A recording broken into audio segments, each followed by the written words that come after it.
Hello everyone, in this video we are going to talk about parts of a typical human cell. Now, in the TEAS test and the HESI test for the nursing school entrance exam, you will have to know about different parts of a typical human cell. Now, in this video you can see this, we're listing all these different parts of a human cell in general.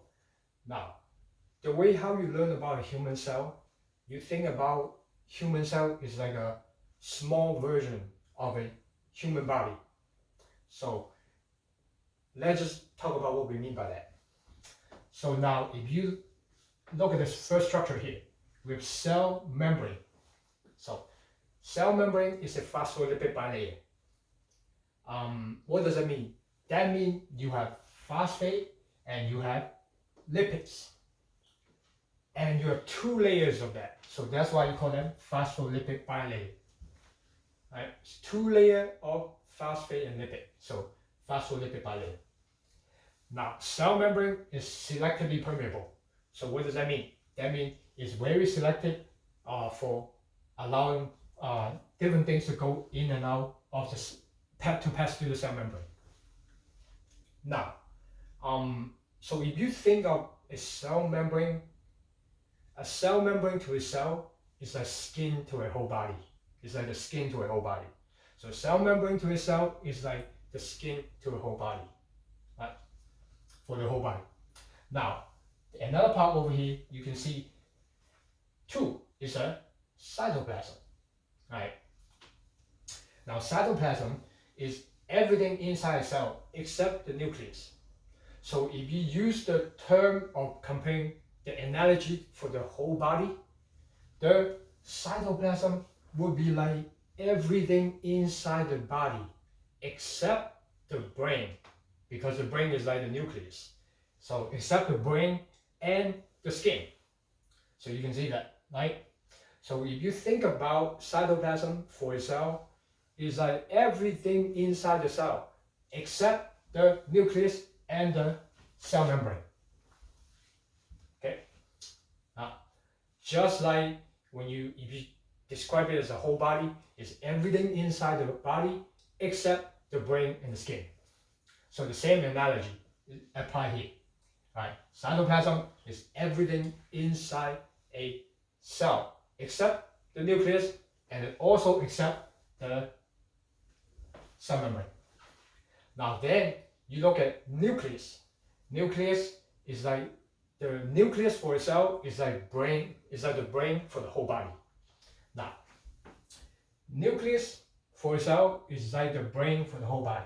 So nucleus is made of three parts, right? It includes three parts. One is called the nuclear envelope. Now, nuclear envelope is also called nuclear membrane. Another part is nucleolus. Right? Nucleolus, the function of the nucleolus is to make ribosomes. Now, nucleus also contains chromatids. Now, chromatids is pretty much DNA plus proteins. Now, if you look at this word, chromatin right here, at the end it ends with IN. So what does that mean? In biology, usually if you see a word that ends with IN, it generally means some type of proteins. Generally means some type of protein. So you can see it over here, chromatin. So IN, so that's telling us that we have some proteins here. And then chroma, talk about the DNA. So we can see that chromatin is DNA plus protein. Now, then we look at the next part, called the endoplasmic reticulum. Now, endo, what does it mean? Endo means inside. Plasmic in this case means cytoplasm. So we have structure inside the cytoplasm. When you talk about endoplasmic reticulum, we have two types. We have smooth endoplasmic reticulum and rough endoplasmic reticulum.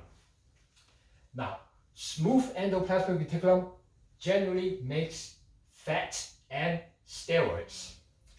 Now, when we talk about smooth endoplasmic reticulum, how we can remember that it is smooth endoplasmic reticulum will make fats and steroid. Just think of when if we ever watch TV show or some sort of TV show, if we have ever seen how fats look like, generally it look kind of smooth. So just remember, fats are smooth. So then you can remember that smooth endoplasmic reticulum make fats and steroids. Now, rough endoplasmic reticulum contain fixed ribosomes.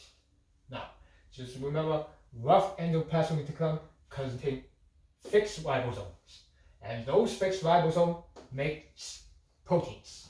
So that's what their job. Just remember, R for rough endoplasmic reticulum, R for ribosomes. Right? Now then we can see this. Another structure here is ribosome. Ribosome makes proteins.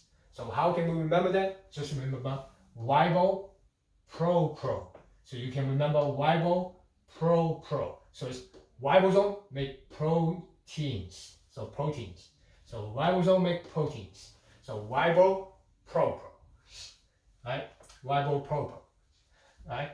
Now then ribo pro pro. Then you can remember that. Right? So now then another one is Golgi. Golgi is quote unquote the post office for the cell. So Golgi is the post office for the cell.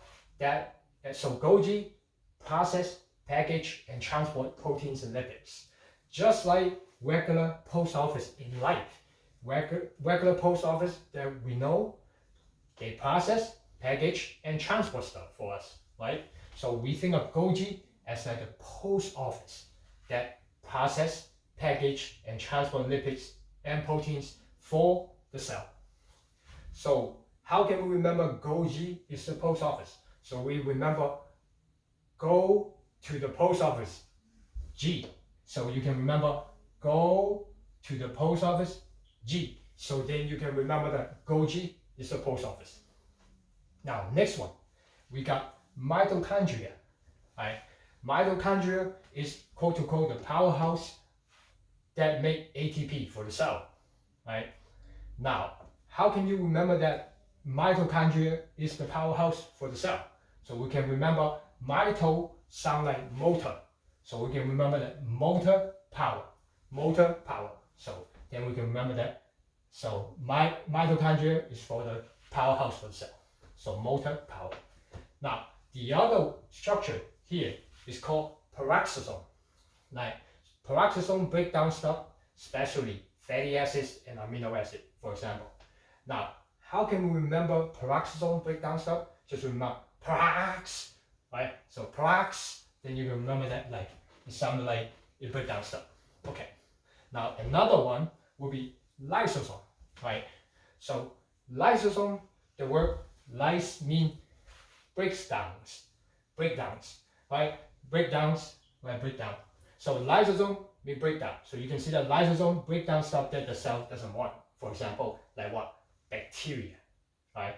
Or some other organelles that the cell want to break down. Right. Now, then next one is centrosome. Centrosome is for cell division. So how can we remember that centrosome is for cell division? In Chicago, there is an intersection. There's two streets that like an intersection that's called Central Avenue and Division. So we can remember that Central Division. Then we can remember that centrosome is for cell division. Okay. Now, another structure is called microvilli. Microvilli can only be found on some cell, and it's important for absorption. Okay, it's important for absorption. Now, next one, we have cilia, and cilia can only be found on some human cell, right? But there are other cells that can have cilia that are not human cells. But see, for cilia only on some cell, in this case, for the human now, right? Because in this board right here, we only talk about things that are referring to human cell, right? Now, cilia, they move stuff on the cell surface. So the way how can we remember cilia move stuff on the cell surface?